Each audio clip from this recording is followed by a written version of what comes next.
Hello students, last time आपां parallelogram law of forces दे बारे पढ़िया सीगा। ठीक आ, ਉਹਦੇ बेस ਉਹਦੇ ਫਾਰਮੂਲੇ ਆਪਾਂ ਦੇਖੇ ਸੀਗੇ। ਰਿਜ਼ਲਟੈਂਟ ਤੇ ਡਾਇਰੈਕਸ਼ਨ ਉਹਦਾ ਕਿਸ ਤਰ੍ਹਾਂ ਫਾइंड आउट करना ਆ, ਉਹਦੇ ਬਾਰੇ ਆਪਾਂ ਉਹਦੇ ਫਾਰਮੂਲੇ ਬਾਰੇ ਜਾਣਿਆ ਸੀਗਾ। ठीक है जी, हुण अज आपां की देखना आ कि उन्हां फॉर्मूलिਆਂ ਨੂੰ किद्दां इस्तेमाल करना आ, किस तरह का न्यूमैरिकल तुहानूं पेपर दे विच आ सकदा आ। ठीक है जी, सो बहुत ही ईजी न्यूमैरिकल हैगे आ, सीधा फॉर्मूला एक्ट करना आ, बस तुहानूं कैलकुलेशन करनी आनी चाहिए आ, किस तरह मल्टीप्लाई करना है, किहड़ी चीज़ नूं पहलां प्लस करना है, पहला किहनूं मल्टीप्लाई करना है। ठीक है, ये सारी चीज़ां पता होनियां चाहिए तां जो आपां फिर आंसर जो साडा हैगा वो एग्जैक्ट आ सके। ठीक है जी, सो सारे ने इस चीज़ की प्रैक्टिस करनी है। सो ये बहुत ही सिंपल न्यूमैरिकल हैगा आ, इहदे बेस उत्ते फिर जो न्यूमैरिकल होगे, ठीक है जी, वो मैं तुहानूं अगे होर तुहानूं प्रोवाइड करांगा। सो बाकी तुसी बुक दे विचों भी आपां कर सकते हैं। ठीक है, न्यूमैरिकल सो आपां देखदे हैं कि सिंपल जिहा न्यूमैरिकल आपां किस तरह सॉल्व करना है। सो फस्ट न्यूमैरिकल हैगा पैलोग्राम दे उपर की कहता पे आया, determine the magnitude and direction. ठीक है जी, दो ही गल्लां कीतियां सी लास्ट टाइम आपां, एक मैगनीट्यूड की गल कीती सी, एक डायरैक्शन कीती सी। सो दोनों किहदी गल करदे पे सी, रिजल्टेंट दी। So determine the magnitude and direction of the resultant of two forces 20 newton and 30 Newton acting at a point with an inclined angle of 40 degree between them। ठीक है जी, सिंपल आ, कहता दो फोर्सिस लग रही हैं 20 न्यूटन तो 30 Newton. ठीक है, एक पॉइंट के उत्ते, एक सिंगल पॉइंट के उपर लग रही हैं। ठीक है, हुण की कहता पे आया कि वो जिहड़ियां फोर्सिस आ उन्हां दे विच जो एंगल आ, वो एंगल कितना आ, 40 डिग्री आ। उन्हां विच एंगल की आ, 40 डिग्री आ। The force of 20 newton being horizontal, एक लाइन एक्सट्रा ऐड कर दी गई आ, the force of 20 newton being horizontal. हुण मैं तुहानूं ये भी कहा सीगा पैलोग्राम दे विच ये देखना आ कि F1 किहड़ी आ ते F2 किहड़ी आ, ये भी सानूं पता होनी चाहिए है ना। हुण उत्थे उन्हें एग्जैक्ट कह दिता आ कि जिहड़ी फोर्स हॉरिजॉन्टल फोर्स आ वो 20 न्यूटन आ। हॉरिजॉन्टल का मतलब की आ, ठीक है जी, हॉरिजॉन्टल का मतलब की आ, हुण तुहानूं ये पता होना चाहिए हॉरिजॉन्टल वर्टिकल की हुंदियां आ। हॉरिजॉन्टल की आ, एक्स एक्सिस हॉरिजॉन्टल हुंदी आ, वाई एक्सिस वर्टिकल हुंदी आ। सो इट मीनस की आ कि पैलोग्राम जे आपां ड्रा करिए इस तरह सीगा, इस तरह सीगा, आ की सीगा तुहाडा F1, आ की है तुहाडा F2। ठीक है जी, डायरैक्शन देख लो किधरले पासे सीगियां।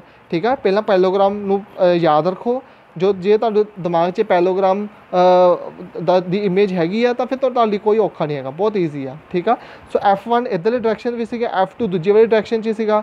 ठीक है, सो F1 वो की कहता पिया, द फोर्स ऑफ 20 न्यूटन मतलब जिहड़ी हॉरिजॉन्टल आ हॉरिजॉन्टल होई, इनू आपां हॉरिजॉन्टल कहांगे ना, जो एक्स एक्सिस दे वाल जा रही है।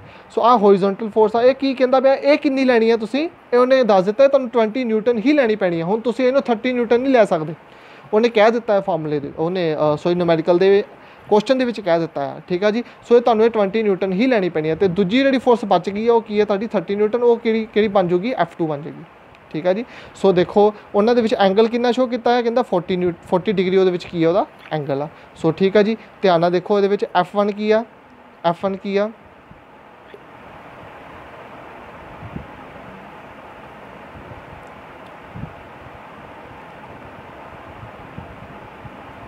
बेटा ये सही कर लेना। ठीक है जी, F1 तुहाडा आना 20 न्यूटन, क्योंकि वो की है तुहाडी हॉरिजॉन्टल फोर्स आ। F2 की है तुहाडी 30 न्यूटन, क्योंकि वो की है तुहाडी एक किसी एंगल ते लग रही है, वो हॉरिजॉन्टल नहीं हैगी। सो हॉरिजॉन्टल फोर्स आपां 20 न्यूटन लैनी है, तो जो वर्टिकल फोर्स आ, ठीक है जी, जो F2 फोर्स आ वो आपां 30 न्यूटन लैनी है। ठीक है जी, दो फोर्सेस एक्ट कर रही सी, देखो ऊपर 20 न्यूटन तो 30 न्यूटन। उन्हें कहा सी जो force of 20 newton being horizontal, 20 Newton वाली फोर्स आपां हॉरिजॉन्टल ही लैनी है। ठीक है जी, सो ये इस न्यूमैरिकल दे विच तुसीं ठीक कर लियो। ठीक है, जो F1 आ वो की आना तुहाडा 20 न्यूटन आना। ठीक है, जो F2 आ वो तुहाडा की आना है 30 न्यूटन आना। ठीक है, इन्हूं सही करके न्यूमैरिकल नूं इन फेर सॉल्व करियो। ठीक है, थीटा की आ 40 डिग्री आ। जे आ वाली लाइन ना लिखदा, जे आ वाली लाइन ना लिखदा ना इस न्यूमैरिकल दे विच, ठीक आ, फिर आपां जो मर्जी लै सकदे सीगे, F1 F2 जो मर्जी लवो। ठीक आ, 30 भी लै सकते हैं, 20 भी लै सकते हैं, जिदा मर्जी लै सकते थे। बट हुण उन्हें आ वाली लाइन एक्सट्रा ऐड कर दी आ, the force of 20 newton being horizontal, face करके सानू 20 न्यूटन हॉरिजोंटल फोर्स ही लैनी पैनी आ। ते पैलोग्राम दे विच हॉरिजोंटल F1 सीगा, ते F1 की बन गया तुहाडा 20 न्यूटन बन गया। ठीक है जी, सो इनू करैक्ट कर लियो। ठीक है, ये थोड़ी गलती हैगी है ये वाली। ठीक है जी, बाकी सब कुछ तुहानू मिल गया है। F1 मिल गया है, F2 मिल गया है। रिजल्टेंट दा फार्मूला की सीगा, F1 दा स्क्वायर प्लस F2 दा square plus 2 F1 F2 cos theta. ठीक है, ਉਹਦੇ ਵਿੱਚ ਤੁਸੀਂ ਪੁੱਟ ਕਰ ਦੇਣੀ ਹੈ ਵੈਲਿਊ। ਠੀਕ ਹੈ ਜੀ, रूट आ, फिर सारिਆਂ ਦਾ रूट करना पैना आ। सो इनू थोड़ा सॉल्व करने का थोड़ा मैथड तुहानू दस दिंदा है, क्योंकि बच्चों की आंसर कभी भी सही सेम नहीं आते। सो की हुंदा आ ਇਹਦੇ ਵਿੱਚ, सब तो पहला आपां की करना आ, जो भी मल्टीप्लीकेशन है उन्होंने सॉल्व करना है। ठीक है, देखो इत्थे की लिखा है plus 2 F1 F2 cos theta. हुण जो 2 F1 F2 cos थीटा है पहला इनू सॉल्व करांगे। ठीक है जी, ਤਾਂ जो तुहानू एक वैल्यू मिल जाए 2 F1 F2 cos थीटा, मतलब cos 40 डिग्री ਨੂੰ ਪਹਿਲਾਂ फाइंड आउट कर लो। cos 40 डिग्री की ਹੁੰਦਾ है, ਇਹਦੀ कोई वैल्यू होनी है। ठीक है जी, ਤੁਸੀਂ करना कैलकुलेटर ਚੱਕਣਾ, कैलकुलेटर पर cos पुट करना, cos ਦੇ ਨਾਲ पुट करना 40 डिग्री। ठीक है जी, ਉਹਨੂੰ पुट कर देना है। ठीक है, तो उसनू जो पुट करोगे ਉਹਦਾ कुछ ਤੁਹਾਨੂੰ ਉਹਦਾ वैल्यू मिल जानी, ਉਹ वैल्यू फिर ਤੁਸੀਂ ਇਹਦੇ ਵਿੱਚ पुट करोगे। ठीक है जी, फिर ਤੁਸੀਂ ਕੀ करना 2 × 30 × 20 इंटू जो cos 40 की वैल्यू आई है, cos 40 की वैल्यू तुहाडी आ जानी है 0.766। 0.766 की वैल्यू नाल उन्होंने की कर देना मल्टीप्लाई कर देना। सारिया चीज़ां जो मल्टीप्लीकेशन है पहला मल्टीप्लीकेशन सॉल्व करी दी है। ठीक है, तुसीं पिछे पढ़िया होना बॉड मास, बॉड मास। ठीक है जी, बॉड मास दे विच की हुंदा आ। ठीक है, आ देखो इनू BO नू कट दिओ, पहला की आ गया डिवीजन, मल्टीप्लीकेशन, एडिशन ते सबट्रैक्शन। पहला डिवीजन जे तुहाडे इस तरह क्वेश्चन बनती है, वो सब तो पहला जो डिवाइड वाली टर्म आ पहला उन्होंने डिवाइड करीदा, फिर मल्टीप्लीकेशन करी दी आ, फिर एडिशन करी दी है, फिर सबट्रैक्शन करी दी है। ठीक है, बच्चों को कई नहीं पता होना, कई भुल गया होना। ठीक है जी, सो इनू याद कर लियो। सो ये की है, सब तो पहला डिवीजन तो कोई है नहीं गा, सैकेंड की आ मल्टीप्लीकेशन। मल्टीप्लीकेशन तो स्टार्ट करना। सो मल्टीप्लाई जो चीज़ां है सब तो पहला उन्होंने मल्टीप्लाई करके रख लेना है। ठीक है जी, 900 बन गया। ठीक है जी, ਇਹਦਾ 30 × 30 900 बन गया, 40 × 20 × 20 400 बन गया। सो अगे जो मल्टीप्लीकेशन है इनू अलग सॉल्व करके की बन जाना तुहाडा 919.2। ठीक है जी, जे तुसी F1 F2 as it is इदां ही रख दो तो तुहाडा इन्ना आ जाएगा। ठीक है जी, सो तुसी करके देख लियो। ठीक है, सो इनू रूट करो, फिर एंड में सानू एडिशन कर देना है, सानू प्लस कर देना, फिर तुसी उस तो बाद रूट कढ़ना है। ठीक है जी, कैलकुलेटर पर रूट हैगा आ, रूट दबना है, जो आंसर आया उत्थे आंसर पुट कर देना है। सो सीधा तुहानू आंसर मिल जाना है। जिदा इत्थे 47.1 न्यूटन आ, जिदा तुसी आई बिल्कुल सेम वैल्यू रखते हैं तो तुहाडा एग्जैक्ट 47.1 न्यूटन आंसर आना चाहिए है। ठीक है जी, सो इनू करके देख लियो एक बारी। ठीक है, बॉड मास का मैथड ना भूलियो, उन्होंने लगा के। ठीक है जी, फिर तुहाडा आंसर एग्जैक्ट आना है। सैकेंड इज़ tan अल्फा, ये की दसदा डायरैक्शन, मतलब इत्थे अल्फा फाइंड आउट करना है। फार्मूला की सीगा F2 sin theta divided by F1 plus F2 cos theta. सब तो पहले की करांगे आप मल्टीप्लाई करांगे। F2 cos थीटा की आ मल्टीप्लाई, पहले इनू सॉल्व करांगे, इनू सॉल्व करांगे 20 × 0.766 नाल इनू सॉल्व कर लांगे, जो भी आया तुहाडा आंसर आ जाऊगा। फिर उस तो बाद की 30 नाल उन्होंने की करूँगे प्लस करूँगे, जो भी वैल्यू आई तो इत्थे वैल्यू आ गई 45.32, जो भी वैल्यू आई फिर उन्होंने वैल्यू नूं थल्ले लिख दांगे, ऊपर जो मल्टीप्लाई आई करके आया जो वैल्यू आई उदा लिख दांगे, दोनों फिर डिवाइड करना है। ठीक है जी, सो इस मैथड नूं याद रखना है, पहला मल्टीप्लाई करना, फिर प्लस करना, फिर जो भी हैगा, फिर उस तो बाद डिवीजन आपां एंड विच जो तुहाडा बन गया है। ठीक है जी, आ बन गया तुहाडा। ठीक है, इत्थे आपां जो इक्वेशन सी सॉल्व कर ली आ, सिंपल डिवाइड आ गया, सिंपल डिवाइड करके जो आंसर आ गया तुहाडा। ठीक है जी, उन्होंने लिख लेना है। उस तो बाद की आ tan इनवर्स अप्लाई करना। 15 डिग्री किद्दां आना तुहाडा, ये tan इनवर्स ना आना है। ठीक है जी, तुसीं करना है tan इनवर्स नाल जो ये हैगा इहनूं ब्रैकेट 'च रख के। ठीक है जी, मैं थोड़ा दस दिंदा तुहानूं 0.283 ये तुहाडी वैल्यू आ रही है। तुसीं की करना है tan alpha is equal to 0.283 ये आ रहा सीगा तुहाडा। तुसीं करना अल्फा कढ़ना है, अल्फा कढ़ना किद्दां करोगे tan इनवर्स। ठीक है, ब्रैकेट शुरू 0.283 ब्रैकेट बंद। ठीक है जी, सो इस तरीके नाल तुसीं tan इनवर्स की वैल्यू उपर लिख सकते। tan इनवर्स किद्दां उत्थे देखना है कैलकुलेटर विच की करना, तुसीं tan इनवर्स किद्दां कर सकते हैं, जिथे tan लिखा है। ठीक है जी, उत्थे तुसीं की करना है, पहला शिफ्ट दबना है, फिर tan इनवर्स की वैल्यू तुहाडी tan नूं दब देना है। शिफ्ट दब के, शिफ्ट सब तो पहला बटन आ, फिर टैन दबोगे, टैन रिवर्स बन जाएगा, वैल्यू पुट कर दूंगे, ठीक है जी, तुहानूं अल्फा की वैल्यू आ जाएगी, कितनी आई सी उत्थे 15 डिग्री। सो 15 डिग्री तुहाडा आंसर आना चाहिए, ठीक है, 15 पॉइंट समथिंग आ, ठीक है जी, तां भी सही आ जाएगा, ठीक है जी। सो इस ढंग दे नाल तुसीं इहनूं न्यूमेरिकल नूं सॉल्व करना है, ठीक है जी। सो फस्ट न्यूमेरिकल आ, बड़े आराम नाल करियो, ठीक है, जिद्दां तुहानूं दस्सिया गया आ, तरीका दस्सिया गया उन्होंने अपना के फिर करियो, ठीक है। जो तुसीं प्रीवियस मैथड इस्तेमाल करते आ रहे हैं, ठीक है, जिद्दां तुसीं प्लस कर दिंदे हैं पहला अपनी मर्जी नाल करदे आ सोल्व, उस तरह ना करियो, तुहाडा कभी भी आंसर सही नहीं आना। जिद्दां तुहानूं दस्सिया गया बोर्ड मास का मैथड, उसनूं ही अप्लाई करके इस न्यूमेरिकल नूं सॉल्व करके देखियो, ठीक है जी। जिन्हें आ वाली लाइन हटा के करना है वो इस तरह हटा के कर लवे, जिन्हें लाइन नूं रखना है तो फिर तुहानूं इत्थे F1 की रखना पैना, 20 न्यूटन रखना पैना, बस इस चीज़ का ख्याल रखना, ठीक है जी। सो बाकी तुसीं जिद्दां भी आ न्यूमेरिकल नूं सॉल्व करके जरूर देखना है, तां जो तुहानूं थोड़ा कॉन्फिडेंस आवे कि तुसीं कर सकदे कि नहीं कर सकदे, ठीक है। सो नैक्सट हैगा तुहाडा, नैक्सट देखते हैं, ये बेस के उत्ते न्यूमेरिकल होने आ पैलोग्राम ला के उपर, तुसीं बुक दे विच सैकेंड एग्जाम्पल देख लियो, ठीक है जी, वो बेस के उपर तुहानूं न्यूमेरिकल तुहानूं समझ लगूगा, वो सीधा ही फार्मूला है उन्होंने पुट करके देखियो तुहाडा एग्जैक्ट आंसर आंदा कि नहीं आंदा, ठीक है। सो next is triangle law of forces, ठीक है जी। इसी तरीके नाल हुण जो पैलोग्राम आ वो भी इंकलाइंड फोर्सिस लग रही सी, ये भी इंकलाइंड फोर्सिस लग रही, पर किस तरह लग रही हैं, किस तरह का ऑर्डर है, इनू देखना पैना। It states that if no forces, if number of forces, if no forces acting simultaneously on, no forces नहीं बेटा, इतने नंबर ऑफ फोर्सिस आना, थोड़ा करैक्ट कर लियो, इफ टू फोर्सिस आना मेरे ख्याल, टू फोर्सिस, ठीक है जी, two forces acting simultaneously on a particle, किसी भी पार्टिकल आ, इतने पार्टिकल होने वही सेम आप ओ पॉइंट एक पार्टिकल आ, उत्थे एक पार्टिकल हैगा प्रेजेंट आ, उत्थे फोर्सिस एक्ट कर रही हैं, टू फोर्सिस एक्ट कर रही हैं, be represented in magnitude and direction by the two sides of triangle, ठीक है जी। सो जो रिजल्टेंट आ ਉਹਦਾ मैग्नीट्यूड ਤੇ डायरेक्शन, सॉरी की कह रहा है कि फोर्स किसी एक पर्टिकुलर पॉइंट के उत्ते एक्ट कर रही हैं, ठीक है, तो वो जो एक्ट कर रही हैं एक ट्रायंगल दियां, जो ट्रायंगल है ट्रायंगल दियां दो साइड्स, आ ट्रायंगल आ मेरे को, वो टू साइड्स, ठीक है, आ ट्रायंगल आ, ट्रायंगल दियां टू साइड्स रिप्रजेंट कर रही हैं, ठीक है जी, टू साइड्स रिप्रजेंट कर रही हैं, ठीक है जी, टेकन इन ऑर्डर, एक ऑर्डर च रिप्रजेंट कर रही हैं, ठीक है। ये थोड़ा करैक्ट करना पैना तुहानूं, पॉइंट ये आप लैना आ पॉइंट F1 तो F2 जिथे एक्ट कर रही हैं, ठीक है जी, एक मिनट।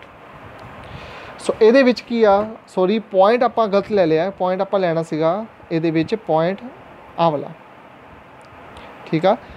दो फोर्स एक्ट कर रही हैं, कि एक्ट कर रही हैं, किसी एक पर्टिकुलर पॉइंट पर कर रही हैं, वो किस तरह एक्ट कर रही हैं, कहता एक ऑर्डर विच लै रही, एक ऑर्डर च एक्ट कर रही हैं, ठीक है। की कहता पाया magnitude direction by two sides of a triangle taken in order, एक ऑर्डर दे विच एक्ट कर रही हैं, ठीक है, टेकन इन ऑर्डर, एक ऑर्डर दे विच एक्ट कर रही हैं। वो फोर्स कित्थे लग रही है, ये फोर्स इत्थे लग रही है, ठीक है जी। देखो क्यों ये किद्दां पता लगा, क्योंकि ये आ F1 आ, ये आ की आ F2 आ की है F1 आ की है F2 आ। हुण F1 तो F2 जिथे अप्लाई हो रही हैं उही ये तुहाडा पॉइंट आ एक पार्टिकल आ, ठीक है जी, ये पार्टिकल आ, इस पार्टिकल के उपर दोनों फोर्सिस अप्लाई हो रही हैं F1 तो F2।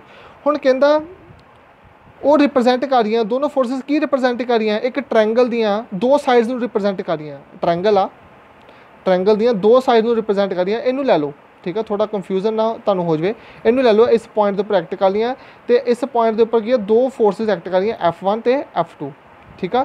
कहता taken in order, taken in order का मतलब कि इको ऑर्डर के विच आ, इको डायरेक्शन के लग रही हैं, देखो आ इधर पासे एक डायरेक्शन जा रही है, तो वो उत्थों ही फोर्स दूजी शुरू हो रही है, ਉਹਦੀ डायरेक्शन देखो सेम डायरेक्शन आ, इको डायरेक्शन के लग रही है, ठीक है जी। पहला की सी पैलोग्राम से, पैलोग्राम के की सीगा फोर्सिस इको डायरेक्शन च नहीं लग रही सी, एक इधर डायरेक्शन लग रही सी, एक ओपोजिट वाल लग रही सी, ठीक आ। पर ट्रायंगल दे विच की आ फोर्सिस की आ एक ऑर्डर दे विच लग रही हैं F1 ते F2 एक ऑर्डर च लग रही हैं। कहता जिहड़ी ट्रायंगल दी जिहड़ी थर्ड साइड आ वो की रिप्रजेंट करदी आ जो हुण ट्रायंगल दा ट्रायंगल दी वन साइड आ टू साइड आ इहदी ओपोजिट मतलब जिहड़ी थर्ड साइड आ ट्रायंगल दी की रिप्रजेंट कर रही आ वो कहंदा रिप्रजेंट कर रही है ओहदे रिजल्टेंट और रिजल्टेंट रिप्रजेंट कर तो वो किधर नूं ओहदी डायरैक्शन किधर नूं ओहदी डायरैक्शन की आ ओपोजिट ओहदी डायरैक्शन की आ ओपोजिट ठीक आ। पैलोग्राम दे विच की सीगा इस तरह सीगा ठीक है जी एक्ट कित्थे कर रही सी वो डायगनल ते एक्ट कर रही सी। ट्रायंगल दे विच की आ जो ओहदी क्लोजिंग साइड आ ट्रायंगल दी जो ट्रायंगल दी क्लोजिंग साइड आ जो उन्होंने आपां थर्ड साइड भी कहने आ वो एक्ट कर रही आ ठीक है जी तो ओहदी डायरैक्शन की आ वो ओपोजिट डायरैक्शन दे विच लग रही है ठीक है जी। सो आ ट्रायंगल आ कह रहा है ठीक है जी। हुण उहनूं किद्दां फाइंड आउट करना आ उहनूं फाइंड आउट करने का तरीका की आ इत्थे मैं तुहानूं समझा दिंदा डायग्राम दे विच ये की है तुहाडा F1 आ F2 आ की है ट्रायंगल दा रिजल्टेंट आ पूरी ट्रायंगल बनती पई आ तो ये ओपोजिट डायरैक्शन दे विच लग रही है ठीक है जी। सो इत्थे देखो की लिखा है the there resultant is represented in magnitude and direction by the third side of the triangle taken in the opposite order taken in the opposite order ठीक है जी। देखो ऑपोजिट ऑर्डर जिस लिए ऑर्डर का मतलब की है डायरैक्शन ऑपोजिट डायरैक्शन दे विच लग रही है ठीक है। सो इनू आपां जे फाइंड आउट करना है F1 फोर्स नू फाइंड आउट करना है F2 नू करना है रिजल्टेंट नू फाइंड आउट करना है इहदा तरीका की हैगा आ बहुत ही सिंपल हैगा आ की करना आ आपां साइड लैनी आ ते ओहदा ऑपोजिट एंगल लेना है। फिर मैं रिपीट करदा आपां साइड लैनी आ ते फिर ओहदा की लेना ऑपोजिट एंगल इहदा की आ वाला ऑपोजिट एंगल आ ठीक है जी। देखो आप किद्दां आपां कैलकुलेट किया है इत्थे देखो F2 ये साइड आ ਇਹਦਾ ऑपोजिट एंगल की आ ਇਹਦਾ ऑपोजिट एंगल ऑपोजिट एंगल इत्थे आ शो कर रहा अल्फा आ की है साइड का ऑपोजिट एंगल की आ ਇਹਦਾ ऑपोजिट एंगल ठीक है जी। सो इस तरह के आप इनू फाइंड आउट करना है ठीक है तो एंगल किहड़ा लेना साइन दे विच लेना है हमेशा ठीक है। सो किस तरह आप फाइंड आउट किया है देखो मैं थोड़ा जिहा इनू डिलीट कर दिंदा तां तुहानूं समझ लग जाए। हुण पहलां आपां गल करदे F2 दी F2 का ऑपोजिट एंगल की आ ऑपोजिट एंगल की अल्फा ठीक है जी। सो पहला के ऊपर लिखा है F2 divided by sine alpha F2 divided by sine alpha हूँ रिजल्टेंट आयो रिजल्टेंट मतलब साइड आ गई रिजल्टेंट ऊपर साइड आ गई डिवाइडेड बाय एंगल जो ऑपोजिट एंगल की है देखो ऑपोजिट एंगल की आ गई आ थीटा ठीक है जी। आ पूरा कितना होया 180 पूरा की हो गया ये पूरा कितना होंदा 180 होंदा है 180 दे विचों थीटा माइनस कर दो 180 माइनस थीटा। सो कि रिजल्टेंट का एंगल की आ हुण एंगल ऑपोजिट चाहिए सी ना सानू मैनू एंगल कितना चाहिए मैनू एंगल इन्ना चाहिए आ एंगल चाहिए मैनू हुण आ एंगल कितना आ थीटा माइनस करना पैना 180 दे विचों। सो की बन गया 180 माइनस थीटा। सो कहने का मतलब की आ जो साइड का जो ऑपोजिट एंगल आ सामने वाला एंगल आ वो एंगल की है तुहाडा ठीक है जी वो आप एंगल उस साइड के नीचे लेना है ठीक है जी। सो साइन इत्थे की आ गया 180 माइनस थीटा। सो सिमिलरली इसी तरह F1 का जोड़ा एंगल है F1 साडी F1 का एंगल की आ एंगल F1 का आ वाला एंगल ठीक है जी। सो आ एंगल किस तरह आप लेना है ठीक है जे तुसी जोमैट्री पढ़ी होगी तो तुहानूं पता होगा ठीक है जी। थीटा माइनस अल्फा जो आप कर देवांगे तो सानूं ये वाला एंगल मिल जाता है ठीक है जी। सो ये ज़्यादा ये कंपलीकेशन दे विच पैण दी लोड़ नहीं है जो न्यूमैरिकल आऊगा न्यूमैरिकल दे विच सीधा सानूं आ वाली जो एंगल है ठीक है जी ये जो एंगल है जे तो एंगल सीधे दिते हुए 30 डिग्री 20 डिग्री सिंपली पुट करना है साइन 20 डिग्री सिंपल इत्थे जे 30 डिग्री सीगा तो इत्थे पुट कर देना साइन 30 डिग्री ठीक है जी। उत्थे फिर आप थीटा माइनस अल्फा इदा करने की कोई लोड़ नहीं हैगी सिंपल जो एंगल होगा वो एंगल ले लेना कहने का मतलब कि उपर तुहाडियां साइड आ जानियां थल्ले की आ जाने तुहाडे साइन तो आना ही आना है कोस नहीं ले लेना साइन ही लिखना है नाल उहदे ओपोजिट एंगल लाने हैं ठीक है उस साइड का जो ओपोजिट एंगल होया उन्होंने लेना है आप ठीक है जी। सो ये ट्रायंगल आया ये बेस पर भी कई बार न्यूमैरिकल आ जाते हैं ठीक है। सो ये भी आप तैयारी रखनी आ। सो ये एग्जाम्पल आप देख सकते हैं बिल्कुल सेम सिमिलर है जिदा पैलोग्राम सॉल्व किया इस तरह ही आप ट्रायंगल बट गल बस हमेशा याद रखनी आ जे उन्हें कहा था डायरैक्शन सेम ऑर्डर के तो ट्रायंगल ला उत्थे लगना है जे उन्हें कुछ दसिया नहीं होया तो जोड़ा मर्जी लगा सकते हैं पैलोग्राम भी ला सकते हैं उत्थे आप ट्रायंगल ला भी ला सकते हैं पर जो आप जे पैलोग्राम लाया तो फार्मूला की बन जाना रिजल्टेंट का F1 का स्केयर प्लस F2 का स्केयर वाला बन जाना जे ट्रायंगल ला लगाना है तो फिर तुहाडा इस ढंग नाल आप सॉल्व करना है ठीक है जी। सो इनू सॉल्व करने का मैथड भी तुहानूं आपां दसांगे अपकमिंग जो आप एग्जाम्पल्स लवांगे ठीक है जी। सो अज दे लई इन्ना ही ਬਾਕੀ ਆਪਾਂ ਨੈਕਸਟ ਟਾਈਮ ਕਰਾਂਗੇ।